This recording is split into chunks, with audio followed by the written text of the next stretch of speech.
Agradecer a presença do Nilo, presidente da SEMPT. Eu tive a impressão de ter visto o Arthur ainda agora aí, mas não estou vendo agora. Pronto, o Arthur, da nossa anfitriã, né? Da Associação do Ministério Público do Distrito Federal e Território. Obrigado, Arthur, pela presença. Obrigado, Nilo. Vamos começar, então, tá? Eu gostaria, para a gente começar os trabalhos, eu gostaria de convidar para compor a mesa conosco o advogado Paulo Roberto Koinski, que é coordenador-geral do Sintrajude de Santa Catarina, analista judicial da Justiça Federal. Por favor, Paulo.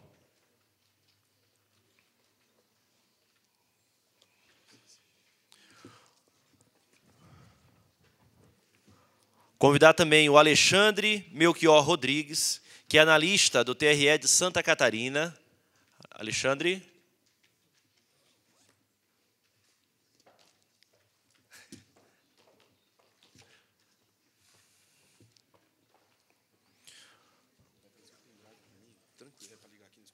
Perfeito. Convidar também Marcel Barbacena, que é analista judiciário e de sistema. Marcel, por favor. Aqui do lado. E também convidar o Renato Carreri, para compor a mesa. O Renato é auditor fiscal da Receita Federal do Brasil e é aposentado. Bem-vindo, Renato, também. Bem-vindo aos nossos 4 convidados. Por favor, Renato.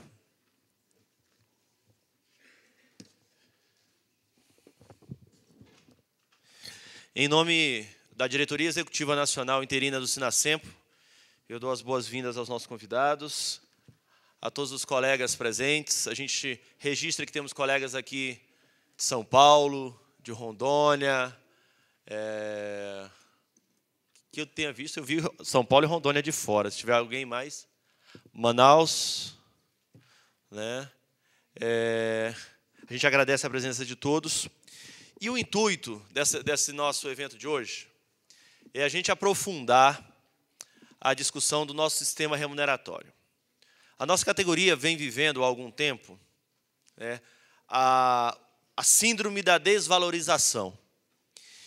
E essa síndrome nos afeta grandemente, e a busca de caminhos para alcançar essa valorização tem sido o desejo das mais diversas entidades do MPU, tanto o sindicato como a SEMPT, a SMPF, a Associação do Ministério Público do Distrito Federal e Territórios.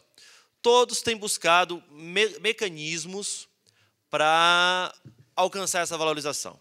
Nesse caminho, nós encontramos um debate que se fez bastante forte, e que veio se fortalecer, inclusive, ainda mais depois do encaminhamento do PL ao Congresso Nacional, que foi a discussão do modelo remuneratório. Um grupo de servidores começou a levantar a bandeira de que a solução, até para a aprovação, né, dessa valorização da categoria, seria a mudança do nosso modelo remuneratório para subsídio.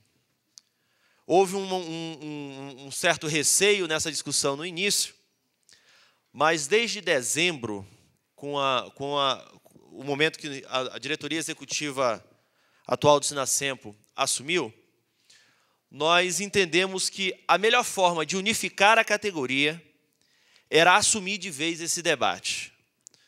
Nós entendemos que não podemos, de forma nenhuma, fugir do debate, sem privilegiar qualquer das propostas. A gente precisa fazer um debate sincero, um debate correto e profundo para esclarecer a categoria, porque entendemos que o sindicato tem por função precípua atender o anseio da sua categoria.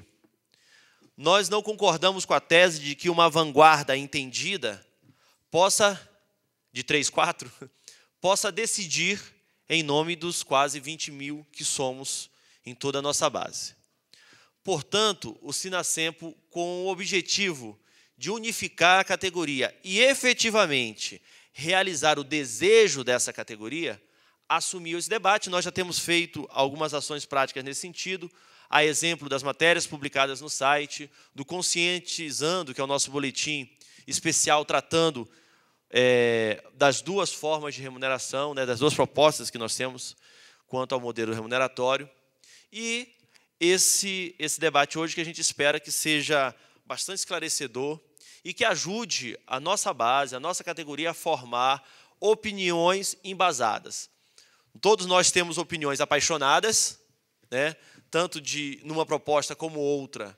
Existem as opiniões apaixonadíssimas, mas a grande base da categoria precisa decidir embasada de alguma forma, com elementos técnicos, com elementos concretos. E esse é o nosso objetivo. A gente procurou aqui nos cercar de pessoas do mais alto gabarito que tivessem a condição de nos dar os esclarecimentos necessários para esse debate. A gente tem certeza que conseguiu, com esses nossos 4 convidados aqui, a gente tem certeza que conseguiu fundamentar, né, esse nosso debate muito bem. E a gente espera que seja bastante proveitoso para todo mundo. Antes de começar, eu só queria agradecer, né, a presença do Torquato, que é também auditor fiscal, e nos honra com a sua presença aqui, veio acompanhando o Renato, né, nos honra com a sua presença. Apresentar só o pessoal que está aí, o pessoal está ali, estou trabalhando, né, que nós somos muitos, aí a gente tem que trabalhar de todo jeito. Só apresentar, olha, os outros membros da diretoria. Meu nome é Anderson Machado, né, sou membro da diretoria interina. Ali a gente tem o Eduardo, né, que também. Lá em cima o Negre, que é o diretor de castigo, ou digo, de plantão esse mês. Quem mais está? A Cida, cadê a colega Cida ali, ó, também diretora. Tá? Eu acho que os demais não chegaram ainda, né? Somos 7, temos 4 aqui. Os outros 3 ainda não puderam se fazer presentes, tá certo? Então eu não vou enrolar muito não, para a gente poder ir ao que interessa, que a gente quer aproveitar bastante essas horas que temos à disposição hoje aqui. O primeiro bloco do nosso debate, ele será dividido em 2 exposições de 40 minutos. A gente vai começar com o Paulo Roberto Kuinski, que vai fazer sua exposição, considerando a sua análise do modelo remuneratório atual, tá? Que é o modelo que está hoje lá no projeto original do PL. Depois, a gente vai ter uma exposição também de 40 minutos do Alexandre Melchior Rodrigues, que vai falar da proposta do subsídio. Esse será o nosso primeiro bloco. Segundo bloco, a gente vai ter a participação do Renato Carreri e do Marcelo Barbacena, né, Marcelo? Barbacena. É que esse segundo nome eu nunca acerto. Me corrige logo agora para eu não errar mais. Marcelo Barbacena. Marcel, e esse segundo nome é? Barbacena. Marcelo Barbacena. E do Renato, do Marcelo e do Renato, que farão considerações a respeito das exposições e também questionarão os expositores. E depois, no terceiro bloco, a mesa vai estar à disposição inteiramente dos colegas presentes para as perguntas. E aí as meninas já estão circulando aí, já tem. Tá? Eu já vi até gente entregando papelzinho. Nem começou a exposição, já teve gente entregando papelzinho. Mas é isso mesmo que a gente quer, a participação. E o terceiro bloco, a gente espera que seja o mais produtivo nesse sentido de tirar as dúvidas, né? Aquelas que persistirem após as exposições, a gente quer tirar o máximo, não digo todas, né? Mas tirar ao máximo as dúvidas no terceiro bloco, tá certo? Então, não vou me alongar, de novo, já me alongando para não me alongar mais. Vou convidar a passar a palavra ao Paulo Roberto, que vai fazer a sua exposição. Você prefere esse aqui? Prefere esse? Tá bom. Boa tarde a todos. Faria uma pequena correção na apresentação. Eu não sou advogado, né? Uma pequena correção. Bom, pessoal, parabenizo aqui o Sinasempo por estar abrindo esse debate. É muito importante, Nós lá em Santa Catarina, o Sintrajusc, o ano passado, no final do ano passado, fizemos um debate nesses moldes também, e foi muito produtivo. Só que de lá para cá houve uma grande evolução nas discussões, nas propostas, nas apresentações, enfim. Uma evolução nas ideias e um retrocesso em termos de união da categoria. E esse é o grande problema hoje. Hoje, nós estamos pagando caro, não só pela divisão da categoria, a divisão interna, mas também a divisão no Judiciário Federal. O ano passado, aliás, em 2009, nós tínhamos o 4º PCS. Aliás, na verdade, há uma grande união de interesses e de lutas, desde o PCS 1, 2 e 3, juntamente Ministério Público e Judiciário Federal. E essas conquistas nos levaram a apostar no PCS 4. O PCS 4 nada mais virou, né? Porque, na verdade, todos os PCS começaram sendo discutidos como um plano de carreira, que é o nosso sonho, ter um plano de carreira. Nós não temos uma carreira. E todos os PCS, na briga por orçamento, eles viraram propostas de reajuste salarial. E, em setembro de 2009, nós tínhamos um projeto pronto, que era a unanimidade à época, que previa um reajuste de 56% para todos os servidores, sejam eles técnicos ou analistas, dentro daqueles parâmetros anteriores, com um custo aproximado de 7 bilhões e meio. É bom lembrar que o PCS 3 custou 5 bilhões e meio, então esse era 7,5. E foi criado, então, o primeiro grande entrave da nossa luta, a Frentas, Frente Associativa de Magistrados e Procuradores, que barrou a tramitação do PCS do Judiciário e do MPU. Naquele mês de setembro, ali, a Frente Associativa de Magistrados e Procuradores, capitaneada por Gabriel Vedi, hoje presidente da JUF, fez uma nota, e nessa nota criticava nossos salários, a disparidade, enfim, que alguns servidores ganhariam mais que juízes, enfim. Naquele momento, nós tivemos o nosso grande revés. Dali em diante, diferentemente do PCS 1, 2 e 3, nós tivemos um adversário dentro do Judiciário e dentro do Ministério Público. Passamos a ter essa disputa orçamentária. Por que eu enfatizo essa questão da disputa orçamentária? Porque hoje o que se dá é uma disputa que ela ultrapassou, inclusive, a questão do bom senso. Nós fizemos greve em 2009 para convencer o presidente Supremo, que é quem tem a iniciativa do projeto de lei, para que ele enviasse ao Congresso. No final de 2009, ele enviou, com restrições impostas pela Frente Associativa de Magistrados e Procuradores.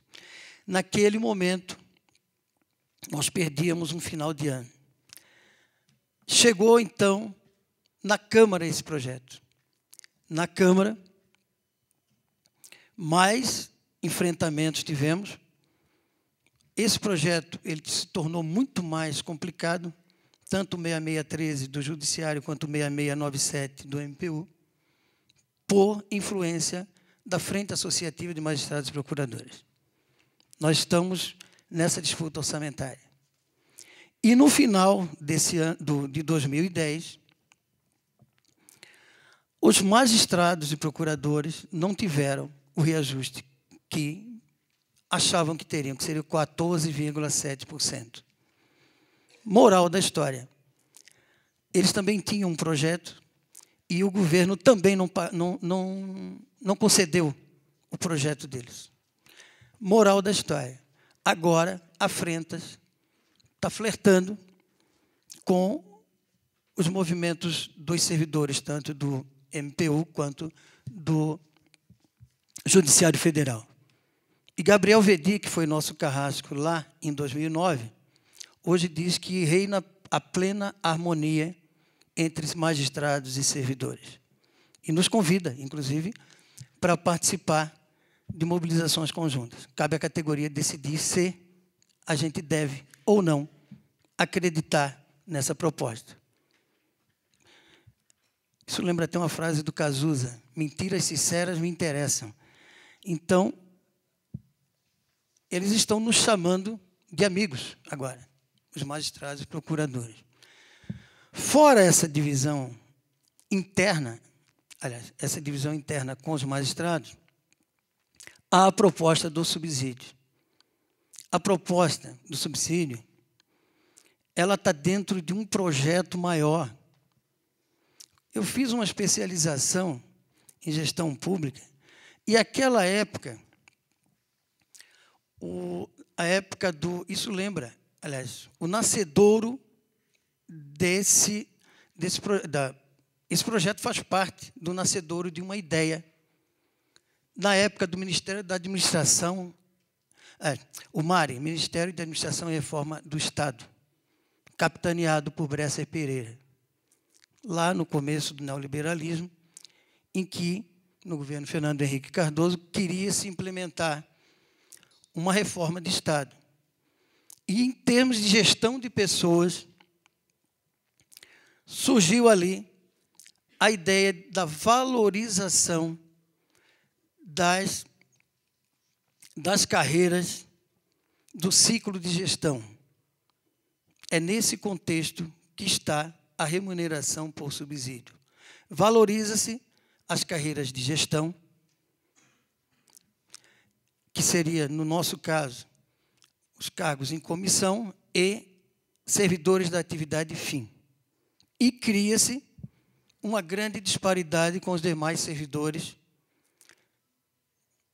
de nível médio e servidores do nível auxiliar. Essa lógica, ela permeia desde aquela época, da época de Bresser Pereira, da reforma do Estado.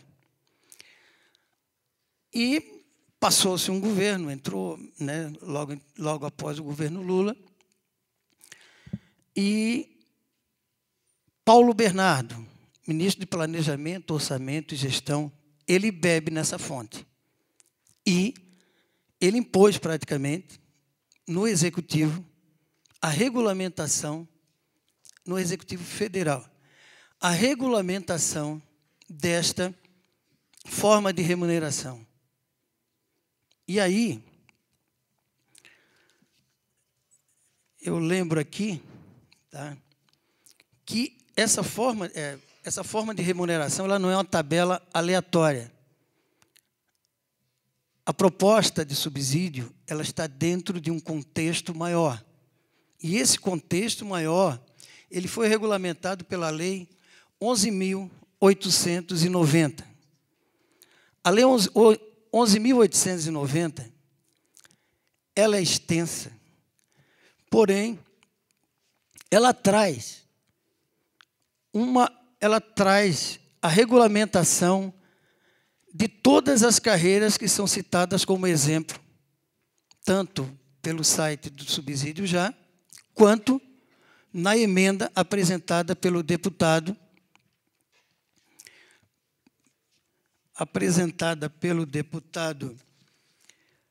Reginaldo Lopes, do PT de Minas Gerais, que apresentou essas emendas, tanto no PL 6613 quanto no 6697.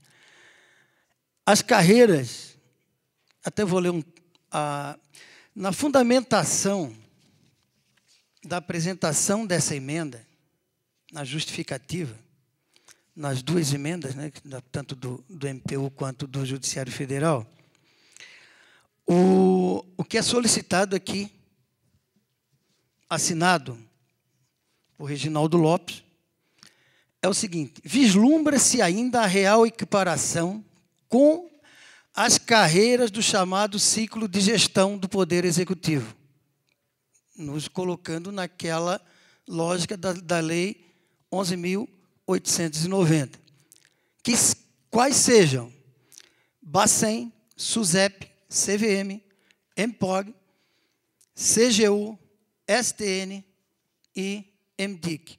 Na verdade, está na emenda. O que está se solicitando nessa emenda substitutiva é que nós, servidores do MPU e Judiciário Federal, sejamos equiparados a essas tabelas. As tabelas dessas carreiras, certo? Essas carreiras, elas estão nos anexos. Essa lei ela é extensa, ela tem 20 e tantos anexos, mas é interessante, quem quiser se aprofundar no estudo, não ficar apenas olhando uma tabela que tem um valor maior do que o outro, né? Se aprofundar e ver a lógica instituída ali. A lógica dessa forma de remuneração, baseada lá naqueles princípios, já da reforma do Estado, em termos de gestão de pessoas, ela divide em quatro, ela divide as categorias em 4 níveis. Alguns por subsídios, outros não, certo? A lógica, essa lógica defendida por essa lei, ela é explicitada por essa lei e defendida por Paulo Bernardo e lá no começo por Bresser Pereira, ela divide da seguinte forma: servidores de nível superior que exercem atividade fim. Esses estariam de acordo com a tabela apresentada pelo movimento Subsídio Já. Certo? Servidores de nível superior que exercem atividade fim.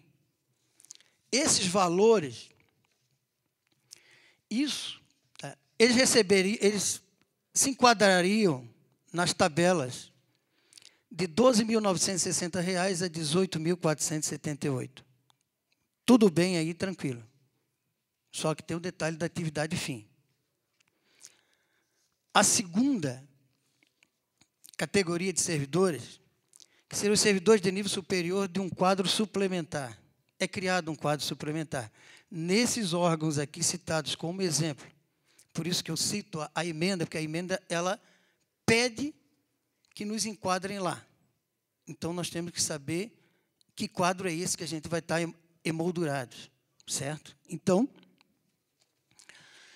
a segunda, servidores de nível superior de um quadro suplementar. Aí já o vencimento seria de 6.700 e pouco, 6.775 a 9.490. Essas tabelas, elas estão todas na lei. É só entrar no site da Câmara, está lá, é uma lei vigente, ela não é nenhuma ilação. Servidores de nível superior do quadro suplementar, quem seriam esses? É aqueles que não exercem atividade fim. Seriam aqueles da área administrativa, seriam aqueles da área de informática, seriam aqueles da área de segurança, setor de saúde, enfim, que não exercem atividade fim. Que pelas tabelas estariam bem abaixo. Servidores, aí a terceira categoria, servidores do nível intermediário. Nível intermediário, ou nível médio. Esses têm duas partes. Uns, aqueles que seriam remunerados por subsídio, que a lei permite que seja remunerada por subsídio. Alguns estados remuneram indistintamente por subsídio, mas dentro dessa lógica de governo, que é pela qual nós vamos passar, nós vamos ter que passar, essa lógica do governo federal, lógica até de Estado, ela diz o seguinte: servidores de nível intermediário que não exercem atividade fim, portanto, estariam numa tabela bem abaixo, de R$ 2.942 a R$ 4.340.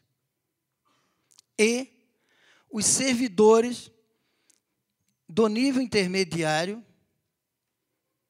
que, nesse caso, são raras as exceções, remunerados por subsídio, que teriam vencimento de R$ 4.917 a R$ 8.449. Portanto, bem diferente da proposta apresentada naquela tabela para o nível médio. Então, temos 4 categorias de servidores aqui. E essa divisão, segundo Luiz Alberto dos Santos, um dos maiores representantes do governo nessas mesas de negociações, as mesas de negociação de plano de cargo e salário, Luiz Alberto dos Santos, para usar uma expressão do Obama, né? Ele é o cara que está ali, ele entende de tudo, passa por ele, ele é o representante do governo, ele tem carta branca nessa parte. Não sei se alguém aqui o conhece, mas ele tem essa lógica. E essa lógica, logicamente, essa tabela vai ter que passar por lá. Ele diz o seguinte: dificilmente uma carreira enquadra-se totalmente nos requisitos para remuneração por subsídio. Por isso, a divisão lógica dos cargos é necessária. Então, pessoal, o que cabe um alerta aqui é que o risco de chegarmos com um projeto que beneficie uma parte mínima da categoria, analistas judiciários da atividade fim, deixando os outros nestas tabelas, é muito grande. Eu cito exemplos aqui.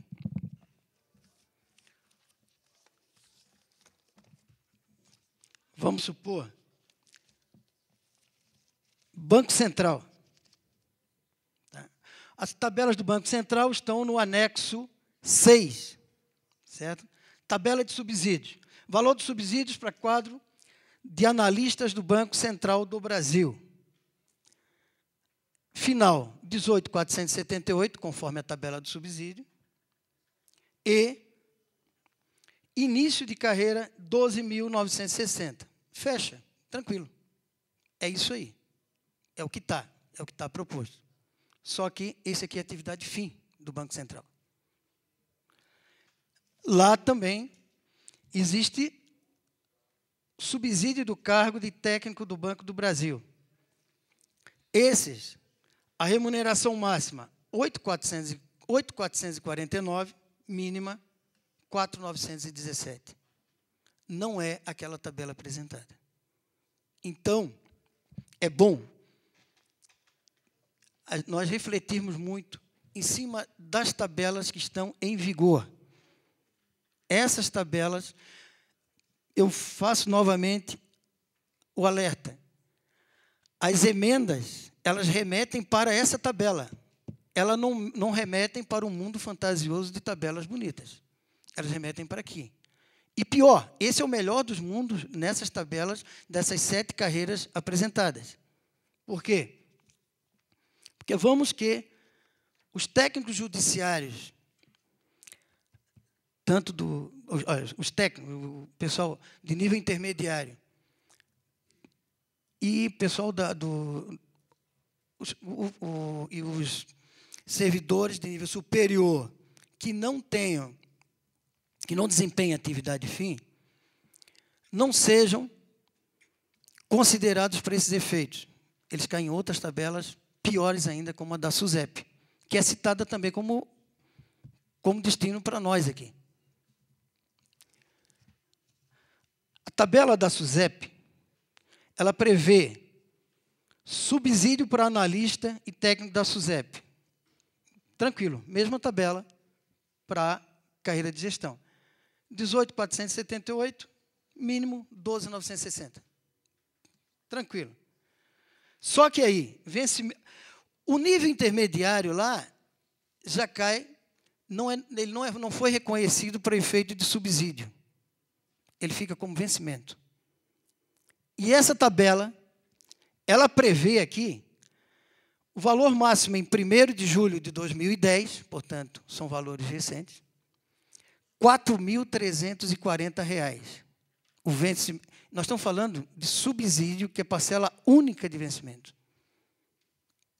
E, logicamente, o governo não vai querer nos botar no melhor dos mundos, nem no mundo do meio. Ele vai querer, ele tem a obrigação de fechar a mão em termos orçamentários. E ele vai nos jogar, poderá jogar os técnicos para aqui. É um perigo que existe. Então, essas tabelas, elas trazem, a CVM também tem esse mesmo, vamos supor, a CVM, analista atividade fim, tranquilo, dentro do previsto na tabela de subsídio. Porém, o analista que não é atividade fim, ele cai em torno de R$ 3.000. Valor máximo, 9.490, valor mínimo, 5.775. E nível médio, 4.340. 4.340 é o máximo em 1º de outubro, em 1º de julho de 2010, na CVM, que é citada como exemplo na emenda do deputado Reginaldo Lopes. Então, pessoal,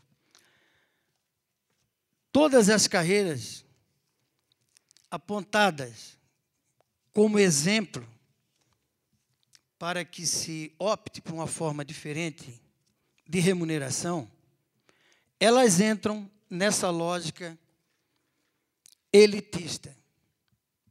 É uma lógica elitista e essa lógica ela está aplicada no poder público federal. Alguns estados fogem dessa lógica. Alguns estados, mas aí, nos estados, o tratamento é um.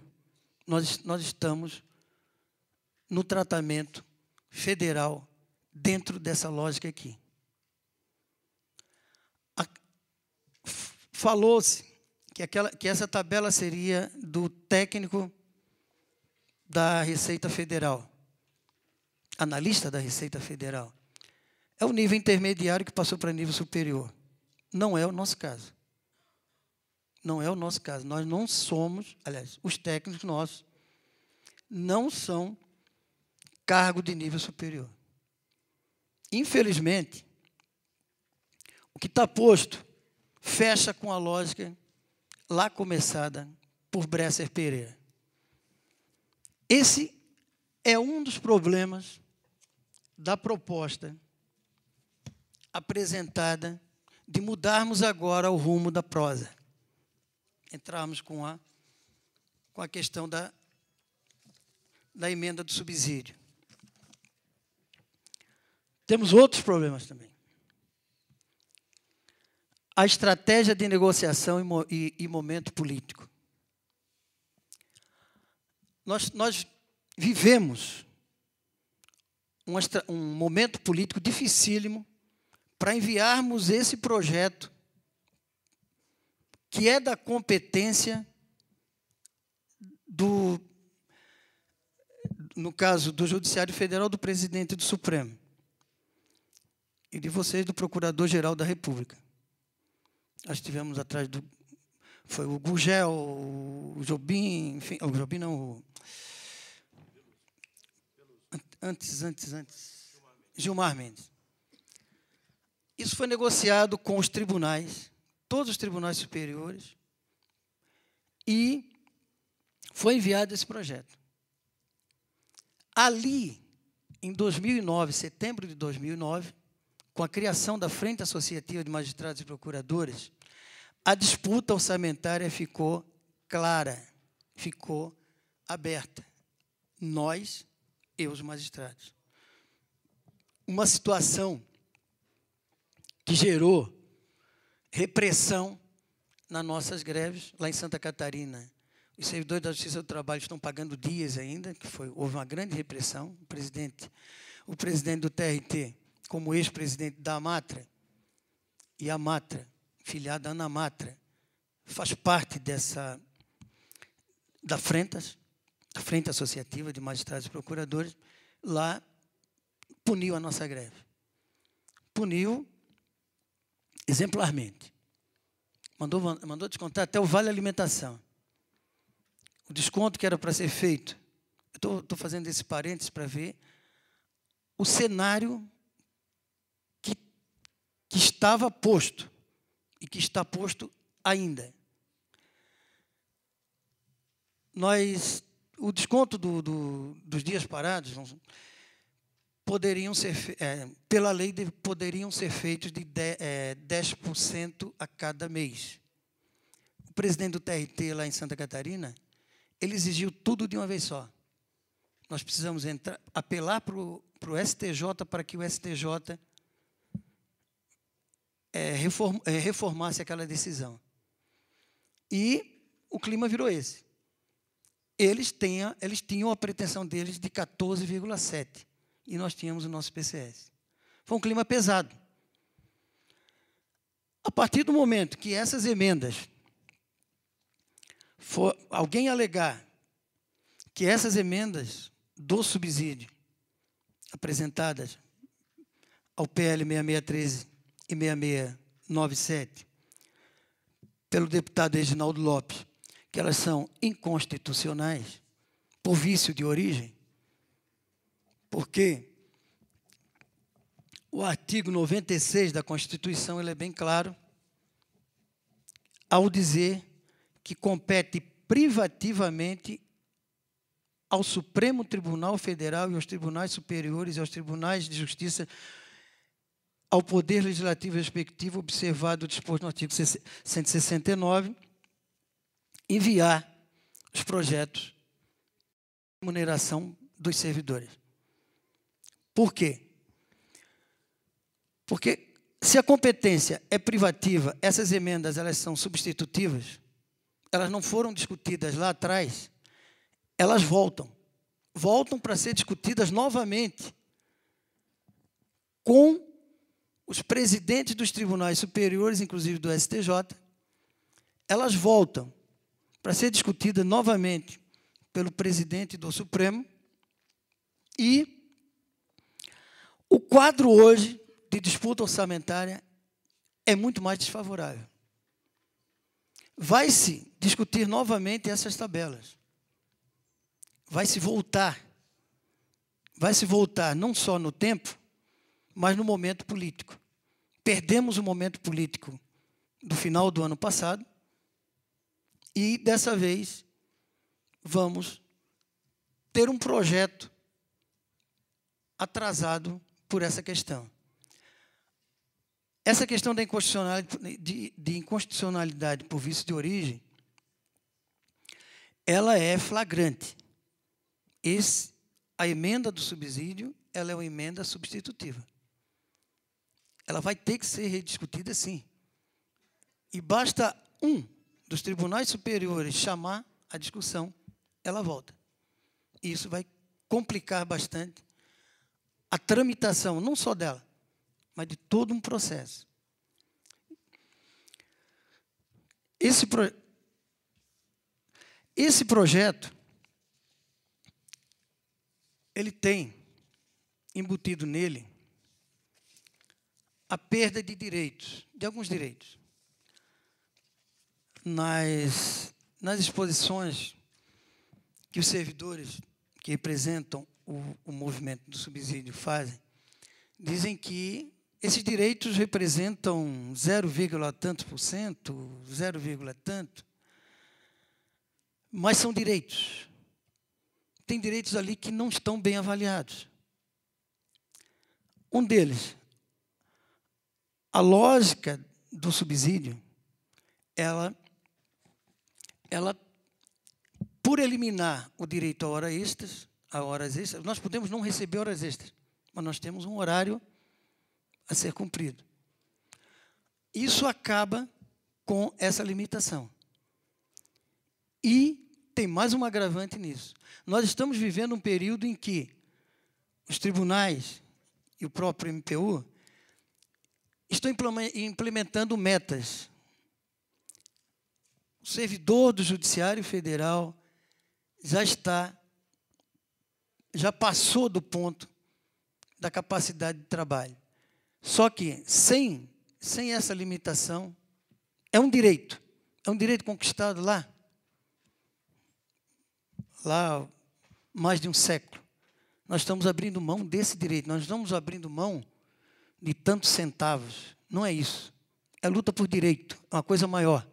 Nós aqui, a maioria, temos formação jurídica, nós sabemos que a partir do momento que nós podemos não ter, não receber um adicional de periculosidade. Mas o direito ao adicional de periculosidade ele é importante. Se os tribunais hoje e o MPU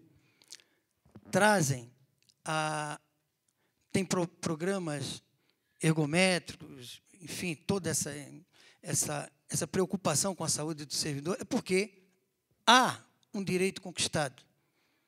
Nós estamos abrindo mão disso também.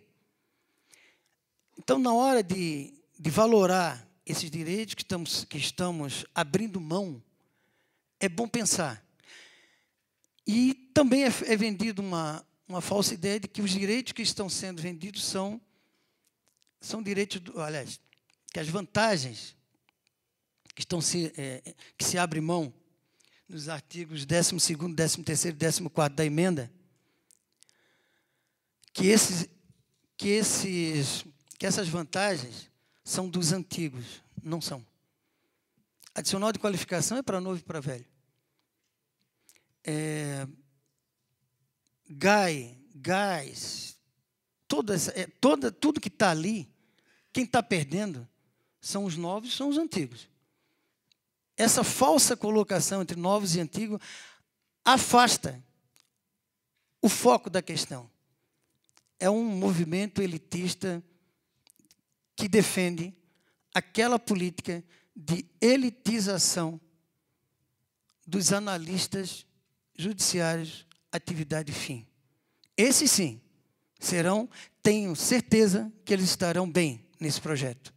Porém, os demais é uma incógnita. É uma incógnita e aqui vai. Né? E aqui vai uma advertência, né, para que analisemos bem o que está posto. Se essa festa é para todos, ou se essa festa, no final, vai acontecer como aconteceu em outras categorias, que hoje tem até, cada setor tem 2 sindicatos.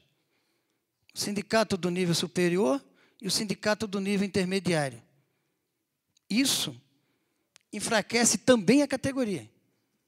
Porque se nós juntos não estamos conseguindo um reajuste único para todos, técnico, analista e auxiliar, essa divisão que aconteceu em outras categorias, que hoje tem, a maioria dessas categorias que estão aqui, citadas como exemplo, elas têm hoje 2 representações, nitidamente, uma daquela categoria de nível superior e outra de nível intermediário e de nível auxiliar. A mesa me adverte aqui que o tempo já está acabando, então teria mais algumas considerações aqui a fazer, porém,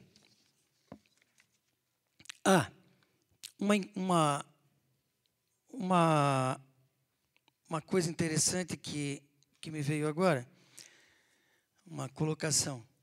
Por que o projeto do subsídio já é mais barato que o do PCS? É uma pergunta. Por quê? se é tão mais benéfico assim para a maioria da categoria, conforme apresentado. Se é tão mais benéfico assim para os técnicos e auxiliares.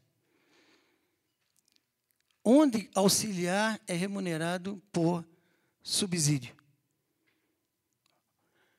Onde técnico é remunerado por subsídio, técnico de nível intermediário. É remunerado por subsídio nesses termos. Eu não estou falando aqui de conjectura, estou falando de leis, basicamente a Lei 8.890, que prevê isso. Essa diferença até agora não está provada. Que valor é esse? Onde estaria? Porque tanto o PCS quanto a emenda do subsídio, eles não prevêem reajuste para quintos incorporados, para CJ, para FC. O problema não está lá. O problema não está nos quintos incorporados, não está na FC e não está no CJ. O PCS não fala nisso também. Nem pode também. Na verdade, são verbas que vão morrer com o tempo. E os que recebem isso já estão também já se aposentando, saindo, enfim. O problema maior está na hora da execução, na hora de cortar o bolo da festa. E aqueles que não estariam dentro dessa, que não exercem atividade fim, que não são analistas, é bom pensar, refletir em cima dessas leis vigentes. Isso aqui é lei vigente, não é proposta mirabolante. Então, pessoal, eu agradeço a atenção. Espero não ter aqui feito observações muito pessimistas, mas é assim que eu vejo a coisa após um estudo detalhado disso aqui e de alguns comentários, algumas falas, enfim, que fazem parte de um contexto geral. Obrigado pela atenção. Eu devolvo a palavra à mesa. Obrigado, Paulo.